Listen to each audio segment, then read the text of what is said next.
What's up guys, Jordan Hardy here, boxing reporter. You don't have to just be a professional fighter to use Victor Conte's Spider Training Stack. I use it every day when I'm working out in the gym. Stay fit. I'm Jordan Hardy and I'm snack strong.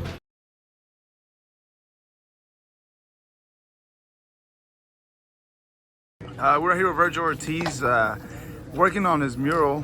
It's gonna be what first one ever. And yeah, literally when the high school you grew up, I mean the high school you went to. Can you tell us a little bit more how this came together? I don't know exactly how it got together, but I know that my dad was trying to keep it a secret from me, and so his plan was he was gonna make me go to his house, and he was gonna make me run my usual route, which I come through here, and you know I was just gonna see him be like, what the fuck, you know? Yeah. But yeah, so it got leaked on Facebook, so he had to tell me, and I'm like, really? That's fucking badass. And then yesterday I saw it for the first time. You know, they were still working on it, and it's coming out really nice. I talked to your father just right before I got here, and he told me there's a lot of history right around this street. So if you could tell us a little bit more about this street right here. You know, obviously you did track, and this was you would have runs. You know, put your miles in, right? Yeah. So when I was in cross country at this high school, we would run at the track, and when we would have our route days, we would always run all the way around over here, and you know we had different routes too. Sometimes we would run around this little block right here, maybe like 2 or 3 times, or it just depends. But you know, I've put in so many miles on these roads over here. Something that stood out that your dad told me. He said right behind us, it used to be alternative school, and he said he will always stare out the window and look at this wall right here when he was looking for it. And now he's like, now he was telling me now it's a full circle that it's all came. So how does it also make you feel that your dad says that, and he says, well, you know, how I brought my son, because a couple of years ago you were saying, you know, you're also thankful for your dad, you're always grateful for your dad because everything he's done for you. So how does it also make you feel? No, I mean, it makes me feel awesome now. I didn't know he would. I mean, yeah, we all know that that you know I was born right here. I mean, but just the fact that he used to look at this wall and you know just like fucking bored out of his mind or whatever. Now it's to look at the wall. Yeah, it's a full circle. Like, who would have known, you know? But yeah, it just shows that with hard work, and not just for me, you know, for my dad as well. You know, he's a big part of it as well.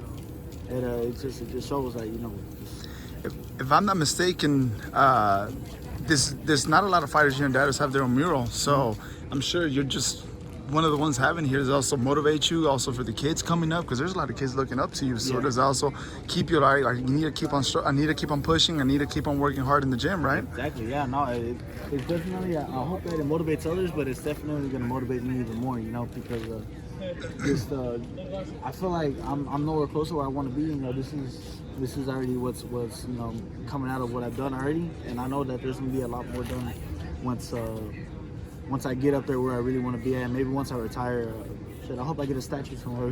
At Grand Prairie High School, right? At Grand Prairie High School. And if I'm not mistaken, you still kind of run these. You still run right here, right? Yeah. Even prior to camp. I kind of moved out of my dad's house, but you know, one day I actually want to run this route again, because this is my favorite route to run in the world. Yeah, and I live right across the highway, so sometimes I would run right here because there's a lot of dips. You got to go up and down, so that's very helpful. It's not boring either. Yeah, it's not boring, so it kind of pushes you. Yeah, so I like it, especially remembering all the memories is what it felt like running all this shit. Nah, it feels good, dude. Let's go back real quick to Samuel Vargas. You know, it was a great performance. Everybody just gave you a lot of props for the fight. Obviously, I got to see you a few weeks in camp, and it was just like, wow. Well, prior to camp. But how frustrating it was that you just couldn't knock him down, because you know you tried, you know, or you were looking for a knockdown going into the late round. So how frustrating was it? Because he was a tough, let's say, a tough fighter, right? Yeah, I wasn't necessarily frustrated. Although I was kind of surprised that he was lasting that long, but it got to a point where I was like, you know what, he's just gonna be one of those fighters that's gonna take a lot of punishment and is never gonna quit.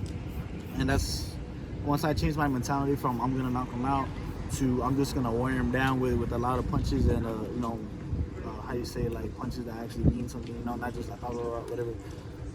That's when I felt myself doing better. You know, I could have boxed him the entire fight if I wanted to, but I wasn't gonna get the stoppage like that.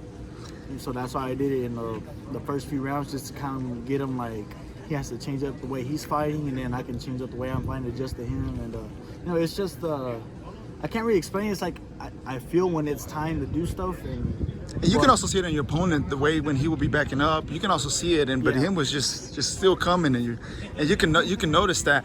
And at the end of the fight, I'm sure everybody asked you that. There's just one thing that you learned, because every fight that you have, you learn out of all those fights. There's something you learn out of that fight. I mean, with this one, I didn't necessarily learn too much, to be honest, but I mean, yeah, not this one. I didn't learn too much about this fight. Just stuff I already knew that I can, you know, with him I could do whatever I wanted to, honestly, you know. Maybe I felt maybe a little more free. You know, I was more comfortable doing stuff, you know, I was moving around doing angles and stuff. When the ref wouldn't stop you, right? Yeah, exactly, yeah. But maybe I just felt maybe like to relax a little bit. I was kind of more relaxed in that fight. You did look more relaxed, that's for sure. Yeah. Now let's just turn the page. There's a couple fights coming up this rest of the year. I just want to get, you don't have to give me a straight prediction, but you know, how are you looking for Danny Garcia versus Errol Spence? You know, everybody's talking about that fight. How do you see that fight going? I mean, I think Errol wins.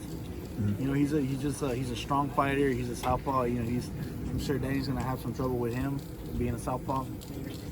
But that does mean that his left hook's gonna be a little closer. You know, he has a strong left hook. Oh yeah. You know, he could potentially knock him down or knock him out like that. But I think Errol definitely has the goods to beat Danny. No disrespect to Danny either. You know, he's no slouch. There's a reason he's been a world champion before. Probably the hardest hitter in the welterweight division. But I'm excited to see that fight play out. Eventually in the future, probably fight either one of those, right? Yeah. Eventually. Yeah, that's the plan, yeah. Yo, you. Thank you so much for watching this video, and make sure to subscribe for more videos of your favorite fighters over here on Fight Up TV, and give us a follow online as well at Fight Up TV on Twitter and on Instagram. We appreciate it, guys.